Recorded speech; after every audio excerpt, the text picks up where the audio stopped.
Nawaz Sharif general Jilani کی پیداوار ہے۔ اگر یہ کہانیاں ہم کھولنے بیٹھے پھر ہم گراج سے سٹارٹ لیں گے، ہم پھر 1989 سے سٹارٹ لیں گے،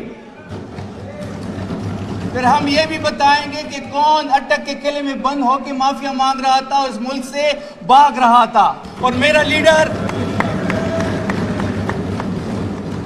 لیڈر اور اس کی بیگم بشرا بی بی چٹان کی طرح کھڑے ہیں اس سسٹم کے خلاف۔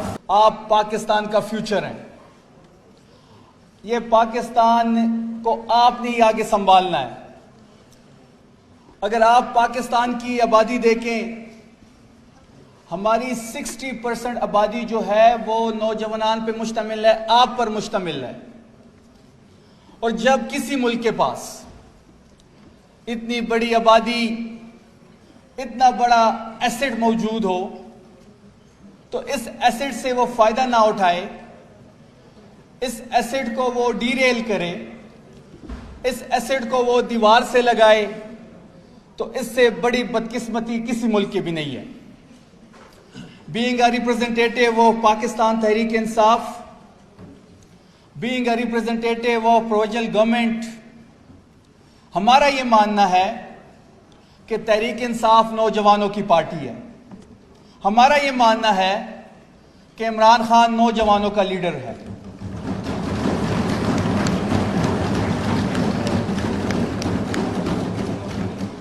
اور پھر آپ نے خود دیکھا ہوگا کہ 9 مئی سے لے کے 8 فروری تک جو ریاست کے اداروں نے، ریاست کے ہر ادارے نے جو زیادتی اور ظلم پاکستان تحریک انصاف کو بنایا، 9 مئی کے بعد جو ایک آپریشن ہمارے خلاف لانچ کیا گیا، false flag operation Tehreek Insaf کے خلاف لانچ کیا گیا، 9 مئی کے بعد عمران خان کا جھنڈا اٹھانا، عمران خان کا پوسٹر اٹھانا، تحریک انصاف کا جلسہ کرنا، تحریک انصاف کے لیے کارنر میٹنگ کرنا، تحریک انصاف کے 4 لوگوں کا جمع ہونا، تحریک انصاف کی بات کسی چوک اور چوراہے پہ کرنا، ایون عمران خان کا نام لینا، اس ٹی وی نے اس کو بلیک آؤٹ کیا تھا، ہمارے سوشل میڈیا کے ٹائگرز نے عمران خان کو اس تحریک کو زندہ رکھا۔ اور میرا یہ ماننا ہے کہ سوشل میڈیا اس ملک کی نئی اسٹیبلشمنٹ ہے۔ وہ جو فرعون بنے بیٹھے تھے، وہ جو خدائی کا دعویٰ کر رہے تھے، وہ جو کہہ رہے تھے کہ عمران خان پہ ریڈ کراس ہے، تحریک انصاف کو اپنے امیدوار نہیں ملیں گے، تحریک انصاف کی سیٹ نہیں آئے گی، جس نے جلسہ کرنا تھا اس کے اوپر پرچہ ہوتا تھا، جو اس کا کینڈیڈیٹ تھا وہ نااہل ہو چکے تھے، وہ ہائی کورٹ میں موجود تھے، اس کے باوجود 8 تاریخ کو آپ لوگوں نے عمران خان کے نام پہ انقلاب برپا کیا اس ملک میں۔ میری بڑی خواہش تھی کہ اختیار ولی صاحب بیٹھے ہوتے، لیکن بدقسمتی سے جب بھی مشکل آتی ہے ان کی لیڈر بھی اس ملک سے بھاگتے ہیں اور وہ بھی یہ بھی بھاگ جاتے ہیں۔ میری بڑی خواہش تھی کہ انہوں نے عمران کا نام لے کے جنرل فیض سے ہو کے اور جمہوریت کا درس دیا کہ وہ یہاں بیٹھے ہوتے اور سننے کا حوصلہ پیدا کرتے،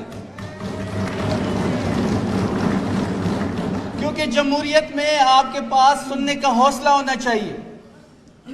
جمہوریت میں آپ کو کراس کویسچن سننے کا، اس کا جواب دینے کا حوصلہ ہونا چاہیے۔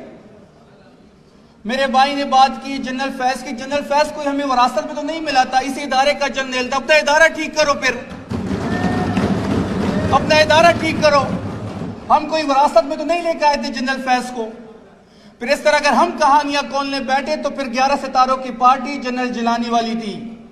نواز شریف جنرل جیلانی کی پیداوار ہے۔ اگر یہ کہانیاں ہم کھولنے بیٹھے پھر ہم گراج سے سٹارٹ لیں گے، ہم پھر 1989 سے سٹارٹ لیں گے، پھر ہم یہ بھی بتائیں گے کہ کون اٹک کے قلعے میں بند ہو کے معافیا مانگ رہا تھا اور اس ملک سے بھاگ رہا تھا، اور میرا لیڈر اور اس کی بیگم بشرا بی بی چٹان کی طرح کھڑے ہیں اس سسٹم کے خلاف۔ ہمیں نہ بتایا جائے، ہمیں نہ درس دیا جائے جمہوریت کا، ہمیں پتہ ہے کہ آپ کیسے بیٹھے ہیں۔ فارم 47 والے ہمیں جمہوریت کا درس دیں گے؟ ان کو شرم نہیں آتی کہ ایک فارم 47 کی وزیر اعظم کا کوارڈینیٹر ہو کر جعلی وزیر اعظم کا جعلی کوارڈینیٹر درس دے گا مجھے؟ آپ اس صوبے کے بات کرتے ہیں، صوبے کی سٹیک ہولڈر عمران خان اور تحریک انصاف ہے اور آپ لوگ ہیں۔ پہلی دفعہ عمران خان نے ایک نوجوان، ایک گراس روٹ لیول کے ورکر کو، ایک قبائلی نوجوان کو اس صوبے کا سی ایم بنایا ہے۔ ہم سے زیادہ کس کو پتہ ہے کہ جو گزرتی ہے ہمارے اوپر گزرتی ہے؟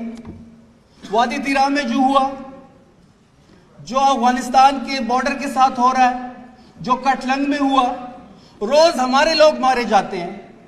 ان کو کیا پتا؟ یہ تو اسلام آباد کے ایک بند حال میں ٹائی سوٹ پہن کے، اسلام آباد کے ایک حال میں ٹائی سوٹ پہن کے، ای سی لگا کے میرے قبائل کے فیصلے آپ کریں گے، میرے یہاں کے خیبر پختونخوا کے فیصلے آپ کریں گے، یہاں کے فیصلے سی ایم سہیل افریدی کرے گا، عمران خان کرے گا، یہاں کا نوجوان کرے گا۔ کسی کو کوئی اختیار نہیں ہے کہ وہ میرے فیصلے اسلام آباد میں کرے۔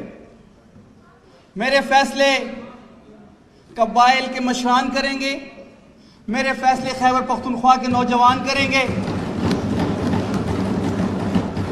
میرے فیصلے خیبر پختونخوا کی اسمبلی کرے گی، اور میرے فیصلے جو ہے انشاءاللہ وہ عمران خان کرے گا۔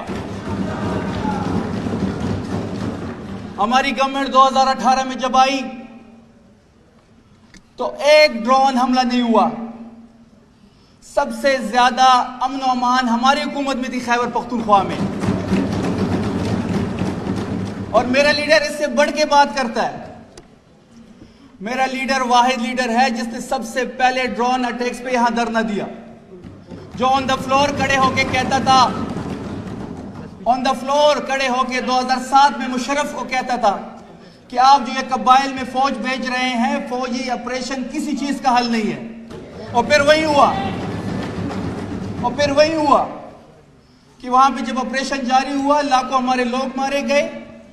صرف اور صرف امریکی امداد کے لیے لانچ کیا گیا تھا وہ آپریشن، صرف اور صرف امریکی امداد کے لیے۔ آپریشن کے بعد آپ ٹیبل پہ آ کے ان سے بات کرتے ہیں، جب آپ نے ٹیبل پہ بات ہی کرنی تھی، پھر آپ نے ہمارے قبائل کو کیوں دربدر کیا؟ آپ نے کیوں ہمارا نقصان کروایا؟ کیوں ہمارے لاکھوں ڈالر کاروبار میں آپ نے نقصان کروایا؟ ہمارے 80,000 شہادتیں آپ نے کیوں کروائی؟ کروڑوں لوگوں کو کیوں آپ دربدر کیا؟ اور پھر آج آپ میرے مدنیات پہ نظر جمائے بیٹھے ہیں۔ یہ بات بڑی ہم کلیئر اور کیٹیگوریکل کر رہے ہیں کہ نہ ہم کسی ملٹری آپریشن کی اجازت دیں گے، نہ ہی ہماری مدنیات کو لے کے یہاں سے جا کے دکھائے۔ زمین بھی میری ہے، میری آباء و اجداد کی ہے۔ پاکستان بننے سے پہلے 5000 سال سے ہم لوگ یہاں پہ آباد ہیں۔ زمین میری، لوگ میرے، وراثت میری، پہاڑ میرے، مدنیات میرے، اور فیصلے آپ کریں گے۔